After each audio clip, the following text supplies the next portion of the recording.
болестта като път. Част 2, глава 3. Дишане. Дишането се състои от вдишване и издишване. Те са противоположни и полярни и на пръв поглед взаимоизключващи се, но едното не може без другото. Дъхът е ритъм. Ритъмът е основата на всичко живо. Астматикът се опитва да вземе прекалено много. Въпросът не е какво човек иска да има. Пари, слава, знания, мъдрост.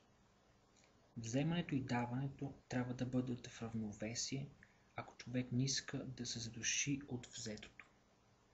Човекът получава в такъв размер, в какъвто дава.